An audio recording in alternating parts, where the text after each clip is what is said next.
precisamente de este tema, ¿no? De cómo nos convertimos en nuestro peor enemigo y cómo podemos deshacernos de todas esas tormentas mentales que todos tenemos en nuestra cabeza, es de lo que nos va a hablar hoy Sonia Cervantes. De lo que te decía, hoy nos va a hablar Sonia de cómo nuestro instinto de supervivencia se activa en situaciones límite en las que tocamos fondo. También nos va a hablar de cómo funciona el miedo y cómo podemos luchar contra él.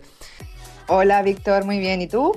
Pues muy contento de escucharte, también muy agradecido de tenerte en The Success Academy, así que es un placer tenerte en el programa. No, gracias a ti por contar conmigo. Yo encantadísima. Estupendo. Pues nada, explícanos quién es Sonia Cervantes y cuál es tu background. Uy, ¿eso lo tengo que hacer yo o puedo llamar a alguien para que lo haga por mí? Si lo haces tú mejor. ¿Quién soy? En casa me dicen que soy una neuras, imagínate. ¿Tú crees, ¿tú crees que es normal lo que tengo que aguantar en mi propia casa, Víctor? Vaya. Desde bien pequeñita me han dicho que era un ansias. Pues nada, pues soy una tía que nació un 15 de mayo del 74 en Barcelona. Me conocéis, bueno, por mi profesión, soy psicóloga, pero soy psicóloga de 9 a 9, luego ya no, porfa. De 9 de la mañana a 9 de la noche sí, y de lunes a viernes, el sábado y el domingo no. Yo creo que te conocemos todos de haberte visto en televisión. Me gustaría saber cómo ha influido en tu vida profesional pues, el hecho de haber aparecido en varios programas que han sido súper populares, con muchísima audiencia. Pues no te voy a ser franca, un antes y un después. Yo antes de colaborar con Hermano Mayor sí que trabajé muchos años con Antoni Bolinches, que es un psicólogo catalán, y sí que había hecho medios, había hecho radio, había hecho algún artículo, pero nunca había estado detrás de la pantalla, ¿no?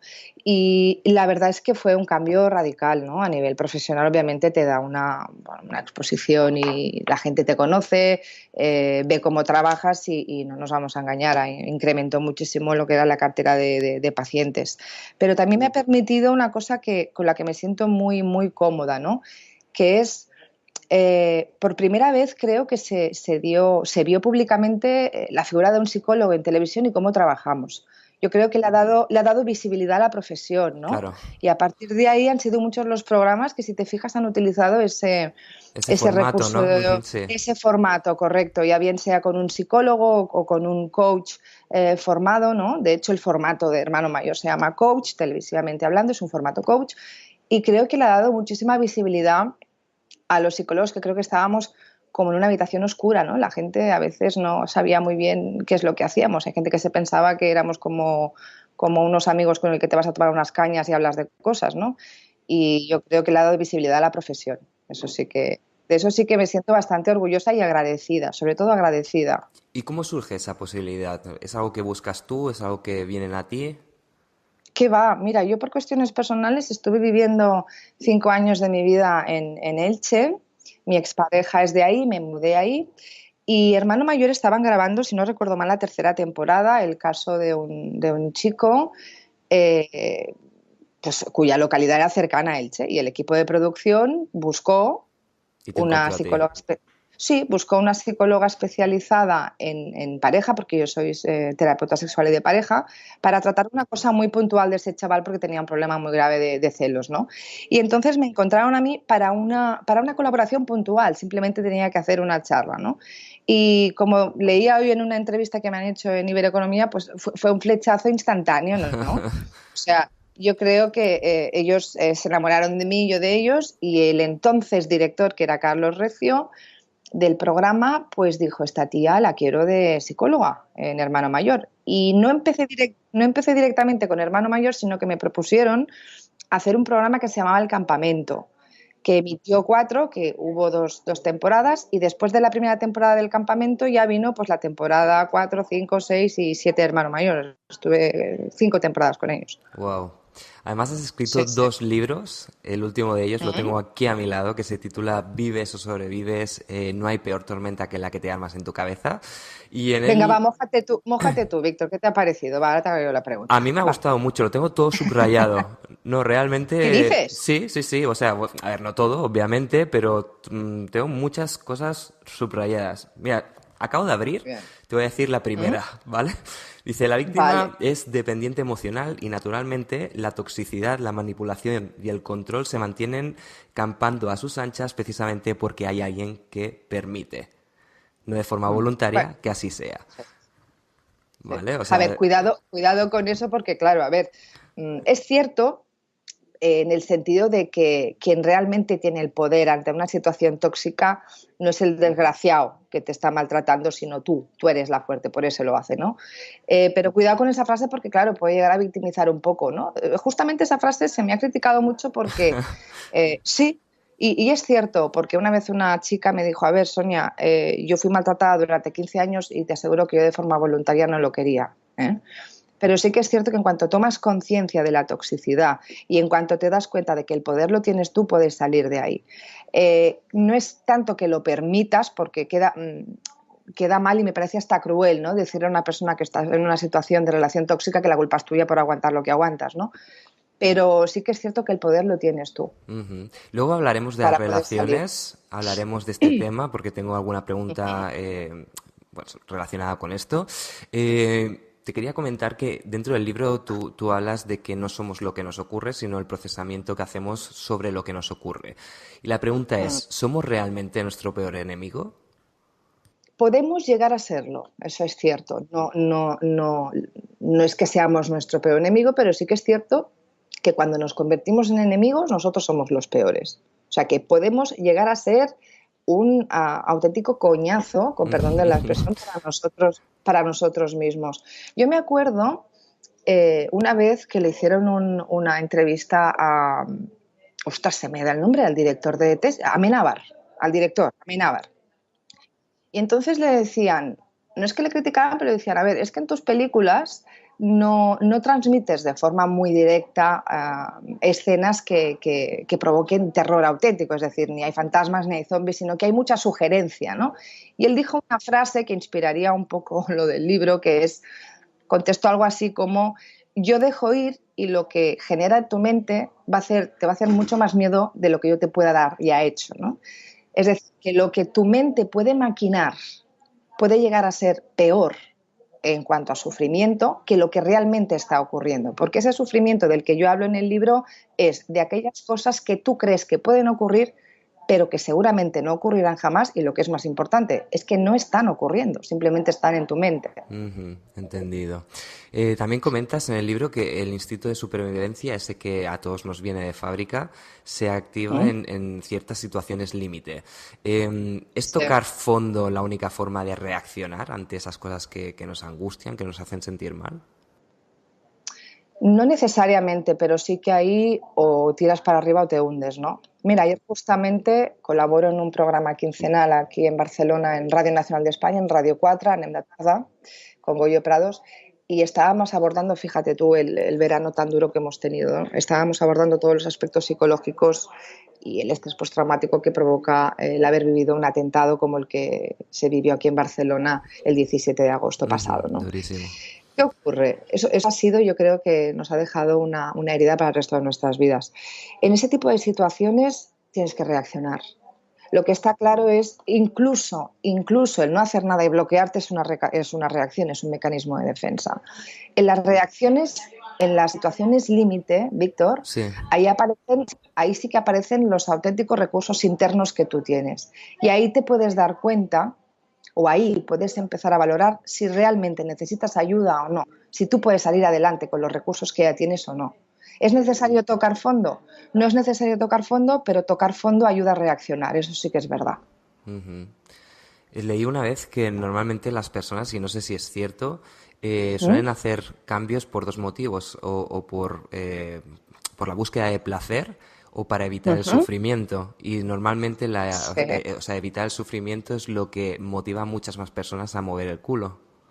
Exacto. Yo estoy muy alejada de los postulados del psicoanálisis, pero sí que es cierto que le debo al doctor Freud haberme dedicado a esto, porque con 11 años estaba leyendo yo Introducción al psicoanálisis, que no me enteraba de nada.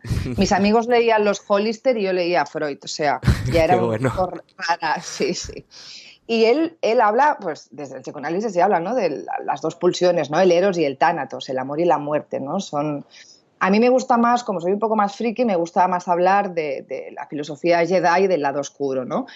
Todos tenemos eso dentro de nosotros. Sí que es cierto que las fuerzas que más nos mueven, o para mí, bajo mi punto de vista, las emociones más heavy, más fuertes, las que realmente nos llevan a hacer locuras o las que nos llevan a ponernos un poco al límite, son el amor y el odio. Wow. Entonces, fíjate qué dispares son. Eh, los que nos están oyendo, incluso tú y Víctor o yo que estoy repasando mi vida, ¿no? ¿Cuántas cosas hemos hecho por amor y cuántas cosas hemos hecho desde el odio? Son las emociones que realmente nos mueven a mostrarnos quizá tal como somos, ¿no? Sí que son dos fuerzas ahí muy, muy fuertes. Entonces, tú me decías un poco el principio del placer, ¿no? Y no sé si hablabas un poco del principio de destrucción o de autodestrucción, ¿no? Ujú. Claro, es en esas situaciones donde o reaccionas o tienes un problema, una patología, o hay alexitimia, o no puedes expresar emociones, o hay una psicopatología, o eres un psicópata, o no eres persona. Ujú. Es Has, co- persona, porque sí que ahí hay que reaccionar seguro. Ujú. Has comentado también el tema del miedo, de cómo reacciona nuestro cuerpo, y tú en el ¿Mm? libro hablas de que en muchas ocasiones el miedo es algo que generamos nosotros mismos, ¿no? Que es algo que hace nuestra mente. ¿Cómo podemos luchar contra ese miedo que generamos nosotros mismos? Mira, propongo un juego, bueno, una situación interesante del libro, ¿no? Y no voy a hacer mucho spoiler porque esto parece Juego de Tronos, no, la gente no lo va a leer. Pero bueno, te voy a adelantar un poco. Al menos todo el mundo sabe que Daenerys tiene dragones, ¿no? Sí, Entonces yo esto lo creo voy que a sí. ver. Tampoco es spoilear mucho Juego de Tronos decir eso. Mira, yo propongo una cosa y te digo, es lo siguiente, ¿no? Cada vez que tú estés cascado, hecho polvo, pero por qué estás pasando, sino por lo que yo llamo vivir en Islandia, ¿no? Y sí, sí, sí, sí. Imagínate que estás ante un juez y le tienes que demostrar con hechos y pruebas, no con evidencias, sino con hechos y con pruebas que aquello que tú estás pensando es verdad. En muchas situaciones la gente me dice, ostras, es que si yo voy a la ciudad de la justicia con esto, yo no puedo ir a un juez y decirle, yo creo que el vecino ha matado a su mujer o yo creo que la vecina ha matado a su marido. Yo tengo que decir, señor juez, yo he visto esto y esto y esto. Entonces, a veces, para luchar contra ese miedo, tenemos que ser críticos con nosotros mismos. No todo lo que creemos es verdad, pero si todo lo que creemos lo hacemos verdad, es cuando empezamos a sufrir. Hay que cuestionarse. Ese sería un poco un pequeño tip para luchar contra ese miedo, ¿no? Contra ese miedo, repito, de cosas que no están pasando. Luego, obviamente, si alguien entra aquí y supone una amenaza real o estoy en la selva y aparece un león, entonces se activa el mecanismo fisiológico del miedo muy necesario porque si no la raza humana se hubiera extinguido. Hablo de vivir en ansiedad anticipatoria constante, ¿no? Ese sería el peor de los miedos. Pero si alguna vez os pasa, hacer esto, ¿no? Hacer esto. Pensad, a ver, ¿qué pruebas tengo yo? ¿O cómo puedo demostrar yo que esto que estoy pensando es verdad? Y en muchas ocasiones dirás, ostras, es lo que yo creo, quizá no es lo que es. Claro. Nos vamos a dar cuenta de que realmente esa pelota nos la estamos montando nosotros en la cabeza. Correcto. Ok. ¿Qué relación hay entre nuestra forma de expresarnos y la percepción que tenemos de la realidad? Mira, pensamiento y mente van juntos. Lenguaje y pensamiento yo creo que van bastante en paralelo, ¿no? ¿Cómo te hablas a ti mismo? Y de hecho hay estudios antropológicos y culturales. Fíjate, por ejemplo, la famosísima represión emocional británica, ¿no? El otro día justamente se celebraba el 20 aniversario de la muerte de Lady Diana y ya en su momento a mí me impactó mucho que dos chavales adolescentes no derramaran ni una sola lágrima ante el féretro de su madre, ¿no? Es un poco eso de no muestras las emociones, reprime. Eh, es por todos conocidos el carácter caribeño, el carácter mediterráneo, cómo nos expresamos. Donde vivimos, cuestiones culturales, incluso el clima, afectan o modulan, en cierto modo, mi lenguaje, ¿vale? Pero mi lenguaje interno, sobre todo, viene muy modulado por la educación que yo he recibido y cómo se me ha hablado desde la primera infancia. Por eso insisto mucho siempre en el tema de la educación, en aprender a hablarnos de forma resiliente y positiva. Cuidado, sin caer en esta fiebre de positivismo que tampoco hace ningún bien.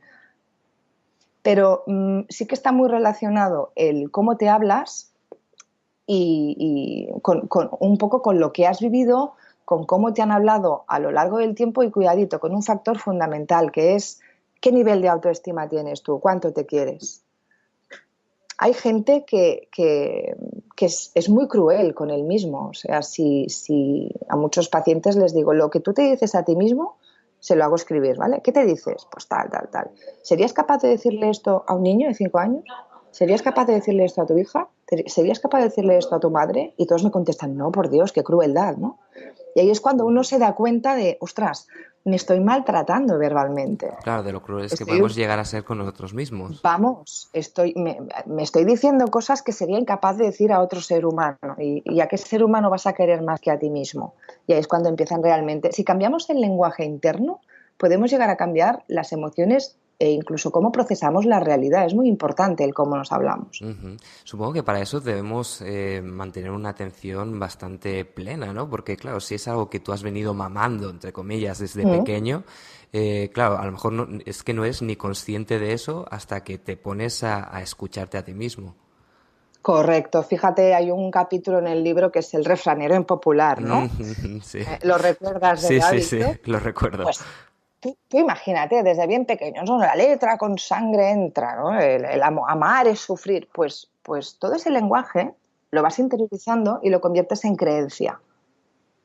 Y si no lo cuestionas, tú vas por la vida creyendo que eso es así. Yo he estado atiendo a adultos, atiendo básicamente también mucho a adolescentes, y se me ponen los pelos de punta cuando niñas de 13, 14 años que están en relaciones tóxicas que están sufriendo me dicen que es que eso es lo normal, que amar es sufrir y que si no eres celoso es que no quieres. Ya.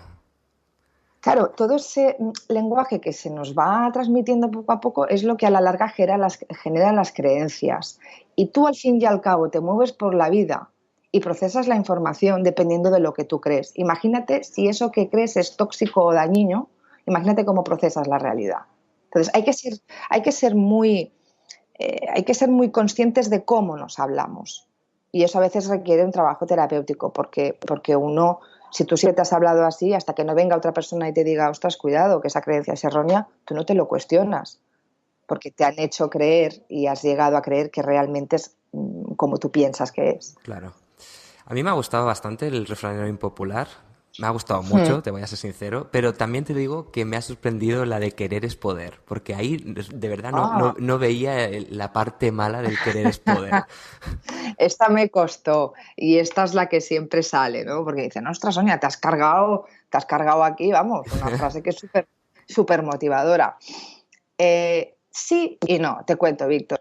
Hay muchas personas que quieren hacer cosas y no pueden, y entonces ese lema puede llegar a culpabilizarles mucho. ¿Mm? Imagínate, a ver, yo quiero, ¿qué te voy a decir ahora? Yo quiero que Russell Crowe entre por la puerta en estos momentos, ¿no? Entonces, como yo lo quiero y como yo creo en eso, al final conseguiré que entre. El error es pensar que solo por el hecho de creer en algo va a ocurrir, porque entonces ahí, fíjate, en realidad es paradójico, pero se produce el efecto contrario, porque no hay esfuerzo por tu parte. Y más en las situaciones, vuelvo otra vez, de tipo relaciones tóxicas, ¿no? Querer es poder. O sea, si realmente yo le quiero, puedo estar con él, aunque me maltrate, aunque sea una mala persona, aunque tal. O si yo quiero a alguien, yo puedo acabar con esa persona. Y el amor es recíproco. Y entraríamos en el capítulo del desamor. No porque tú quieras estar con alguien vas a acabar estando con alguien. Si tú tienes esa creencia y esa relación no se consolida, lo pasas mal, el mundo no funciona como tú crees que debería funcionar. Es una frase que hay que coger con pinzas, Ujú, ¿no? eso te iba a decir, justamente. Pero Ahora, bueno, también es cierto que, perdona, yo sabes que yo soy muy futbolera y muy culé. Hay un artículo mío en el Sport, el día de la remontada del Paris Saint-Germain, que decía, hombre, querer es poder. Y mira, al final, ¿te bueno, acuerdas de sí, la sí, sí, famosa tanto, y remontada? tanto, y tanto que me acuerdo. Vaya, cómo grité Querer es ese día. poder, pero hay que currárselo. O sea, exactamente, querer es poder, pero hay 90 minutos, ¿eh? Y hay 90 minutos de sudor, y hay 90 minutos de estar abajo y arriba del campo. No solo con quererlo lo vas a conseguir. Si lo quieres y te esfuerzas, entonces quizás sí que te compro la frase. Estupendo. Has hablado hace nada de las, o sea, perdón, de las relaciones tóxicas. Em, Ujú. ¿Cómo podemos saber si realmente estamos en una relación tóxica? O sea, ¿qué nos tiene que hacer saltar las alarmas? Pues mira, te voy a dar unas cuantas señales. A ver, podría haber muchas, ¿no? Pero para mí las más significativas son, sobre todo, lo que yo llamo los modelos Ferrari de relación, ¿no? ¿Qué es un modelo Ferrari? Es un modelo que se pone de 0 a 100 en un segundo. Son relaciones que, ostras, estás tan tranquilo y de porrazo pasa algo, una discusión y se alteran, pero a niveles brutales, ¿no? No hay un sosiego, no hay una paz, no hay una capacidad comunicativa positiva. Es lo que te estoy diciendo, de 0 a 100 en un segundo. Son relaciones muy radicales. Una segunda señal es que tengas la sensación de que tú estás, de que la relación, si tuviéramos que hacer una metáfora, estás viviendo en un campo de minas, donde tienes que ir con mucho cuidado cada día a Para ver no qué digo, liarla, ¿no? exacto, a ver qué digo, a ver qué hago, porque sé que va a estallar, pero no sé cuándo, pero seguro que estalla. Entonces, eso genera una indefensión aprendida, una indefensión emocional que también te va minando. Si hay sufrimiento emocional y físico, no tengas la menor duda de que estás en una relación tóxica. Claro. El amor no duele, Víctor. Ujú. Lo que duele es el desamor. Claro. Lo que duele es que te dejen de querer, o lo que duele incluso es dejar de querer y ver que la otra persona te sigue queriendo y tener que romper una relación, ¿no? Ese duelo, esa separación. El amor no duele. Son relaciones de amor y odio. ¿Eh? Las típicas frases de eres la persona que ha sacado lo mejor y lo peor de mí. Hombre, pues no, ¿no? Siempre, el amor siempre tiene que sumar. Luego, otra señal muy evidente es que cuando la persona no está, cuando tu pareja no está, se produce aquello del puff, ¿vale? Es decir, estoy liberado o liberada porque realmente prefiero que no esté, pero me siento culpable porque si le quiero no debería sentir esta liberación. Y entonces hay un binomio ahí de liberación y culpa que se lleva fatal. Y te voy a decir dos señales más. Vale. Son relaciones que van de las peleas a la indiferencia. Son relaciones que discuten y se pueden pasar 2, 3, 4, 5 días, 7, una semana sin hablarse, Ostras. ¿no? Que pasan de todo. Es decir, van desde la violencia verbal o desde una discusión que no ha llegado a ningún término a luego pasar olímpicamente de todo y ni siquiera hacer un esfuerzo o un propósito de enmienda. Y finalmente, si te sientes prisionero emocional de esa persona, si te sientes agobiado, si estás presionado, si estás manipulado y sobre todo, y lo más significativo es que a pesar de que se produce todo este malestar, te ves incapaz de romper la relación. ¿Están abocadas al fracaso estas relaciones o no? Por tu experiencia, por todo lo que has Sí. visto. Sí, Si no hay intervención y no hay toma de conciencia de la toxicidad, sí, una relación así está abocada o al fracaso o al sufrimiento, ¿eh? Ujú. Ok. O al fracaso porque evidentemente como relación eso no funciona, pero básicamente al sufrimiento. Están abocadas al sufrimiento, seguro. Ok. Por el otro lado, ¿cómo detectamos si somos nosotros los tóxicos? ¿Serían las mismas pautas o no? Porque yo creo que Es hay veces que, distinto. que- que a lo mejor somos nosotros los que la estamos liando o sea, Eh, verdaderamente y le echamos la culpa a los otros. Sí, es complicado porque la persona tóxica no es consciente de que es tóxica, pero sí que hay o debería ser consciente de ciertas señales, ¿no? Que tú siempre tengas problemas en las relaciones interpersonales, ¿no? Que tengas que oír frases del tipo es que contigo es imposible, es que contigo no se puede hablar, es que es incapaz de poder llegar a un acuerdo, es que siempre estás igual, es que tal, es que el otro. Cuando tú tienes muchas quejas, y no una, porque yo puedo tener un problema con una persona determinada y entonces es un problema que yo tengo de interacción con alguien, pero cuando yo tengo problemas con todo el mundo, el problema soy yo. Yo creo que esa sería la señal más evidente, ¿no? Cuando he recibido un feedback de que estar contigo implica sufrimiento y de que estar contigo es complicado. Ahí te lo podrías hacer mirar Mirar, ¿no? o cuanto menos cuestionártelo, ¿no? Lo más difícil es tomar conciencia de que soy de que tengo comportamientos tóxicos, a mí no me gusta hablar de gente tóxica, me gusta hablar de personas con conducta tóxica. Lo más difícil es tomar conciencia de que yo presento conducta tóxica o de que estoy al lado de una persona con conducta tóxica. El primer paso es la toma de conciencia y eso cuesta mucho. Ok.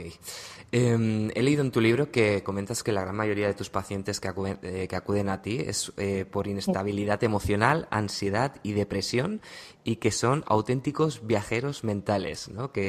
Bueno, tú dices que no son capaces de disfrutar del momento presente. Sí. ¿Cómo se hace eso? O sea, ¿cómo se reprograma uno para poder vivir el ahora? Pues mira, como digo en el libro, todas las pelis que me gustan, ¿eh? Las típicas películas estas donde hay máquinas del tiempo, todas acaban mal. Ujú. Por algo será, ¿vale? Por Como algo Regreso al será. Futuro, Es ¿no? como Regreso al Futuro, que sale ahí. O sea, tú te metes en el DeLorean y la hemos liado parda. Porque lo que no puede ser es que si estás viviendo en el año 55 te vayas al año 85 porque puedes cambiar muchas realidades, ¿no? ¿Qué ocurre? Normalmente los viajeros neuróticos en el tiempo, porque no hay nada de malo en ir hacia atrás y recordar, ostras, qué bien que estaba este verano en la Toscana y qué bien me lo pasé cuando era pequeñita y mis padres me llevaban al Pirineo. No hay nada de malo en eso. Los viajes hacia atrás para recordar, porque ¿qué seríamos sin memoria? Sería tristísimo. Y muchas veces lo único que nos queda de ciertas personas es el recuerdo y eso es fantástico. O me puedo ir hacia el futuro para hacer planes, ¿no? Pues la semana que viene quiero cenar con mis amigas, o me gustaría hacer este curso, o me gustaría hacer esto. Esta proyección es positiva. El problema es cuando mi presente no me gusta, cuando no vivo, sino que sobrevivo, cuando no estoy mal, pero no estoy bien. Entonces, ¿qué hago ahí? Me voy hacia atrás y empiezo, claro, es que si no hubiera hecho esto o si hubiera hecho lo otro. Y ahí, en los viajes hacia el pasado solo hay dos emociones, ¿vale? Si considero que lo hice mal, me siento culpable. Si considero que debería haber hecho otra cosa o que debería haber hecho algo que no hice, me siento triste. Entonces, son viajes hacia el pasado que me hacen sentir culpable y me hacen sentir triste. Me voy hacia adelante. Como ahora estoy mal, me meto en el DeLorean, viajo hacia el futuro y empiezo, madre mía, y si siempre estaré así, y si nunca salgo de esta, y si seré incapaz de poder salir adelante, etcétera, etcétera, genero miedo y ansiedad anticipatoria. Entonces, estoy insatisfecho con mi presente, me voy hacia atrás para culpabilizarme o entristecerme y me voy hacia adelante para neurotizarme.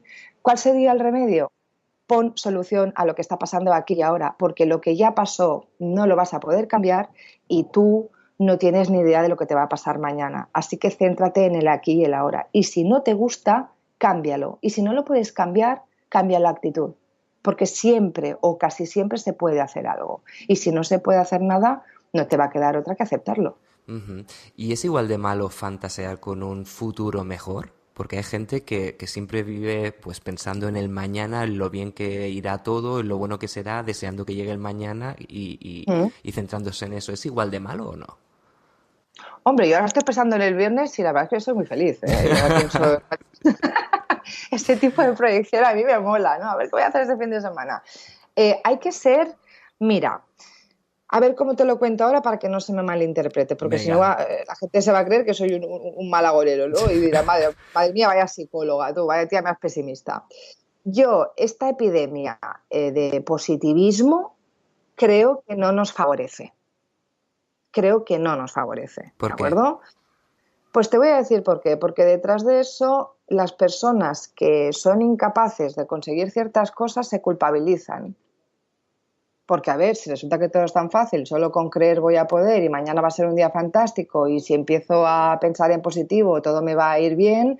Este tipo a veces te diría que casi de pseudociencias, ¿no? Que me saben mal criticar libros o criticar autores, pero esta filosofía de que si tú le pides al universo, el universo te lo va a devolver, pues ostras, si no te lo curras, no te va a devolver nada. Está claro. La proyección hacia el futuro en el sentido en el que tú me hablabas, si es más o menos realista, si tú eres una persona con una buena autoestima y si realmente hay un proyecto en marcha y tú tienes planes para que eso se haga realidad, no hay ningún problema.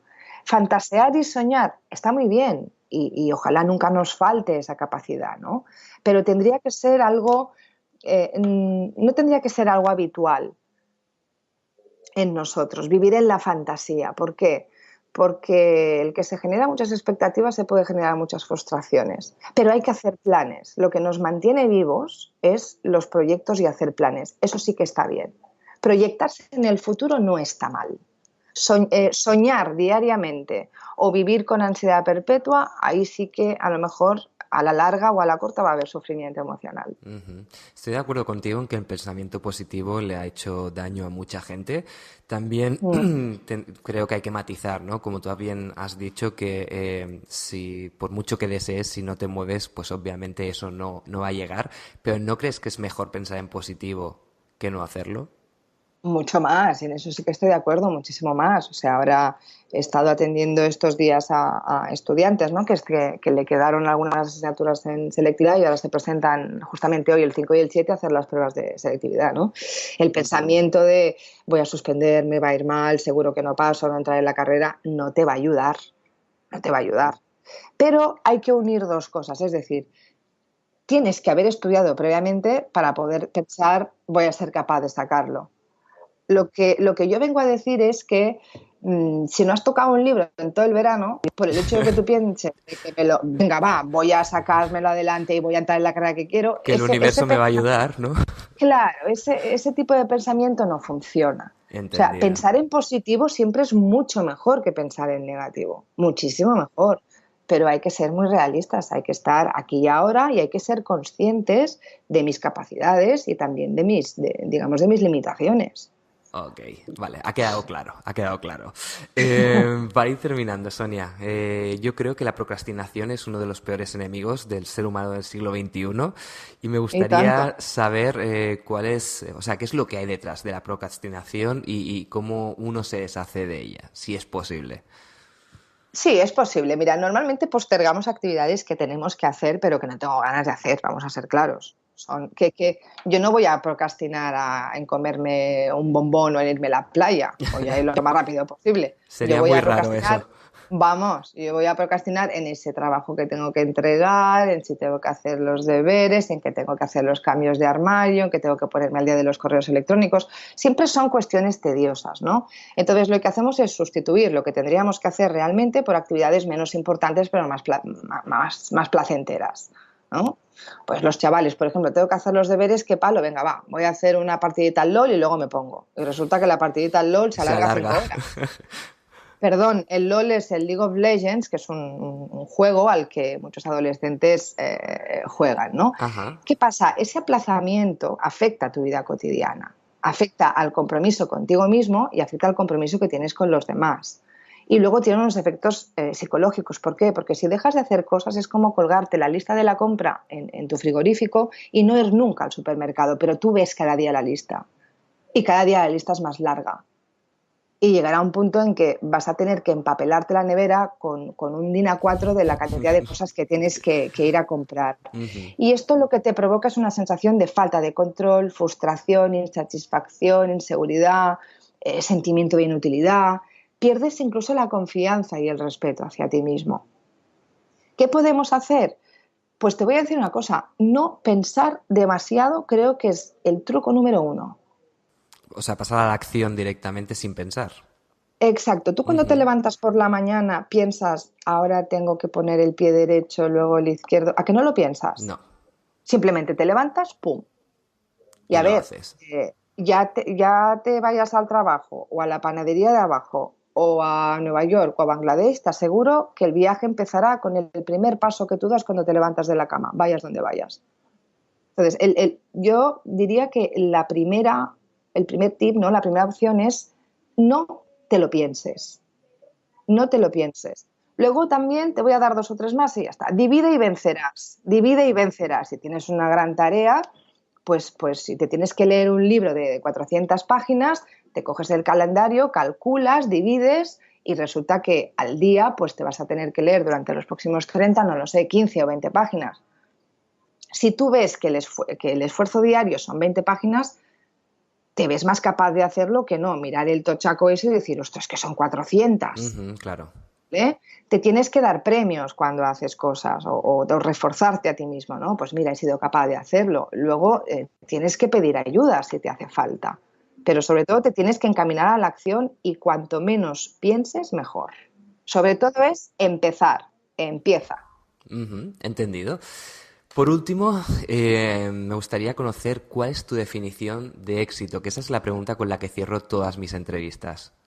Qué complicada es esta. Lo sé.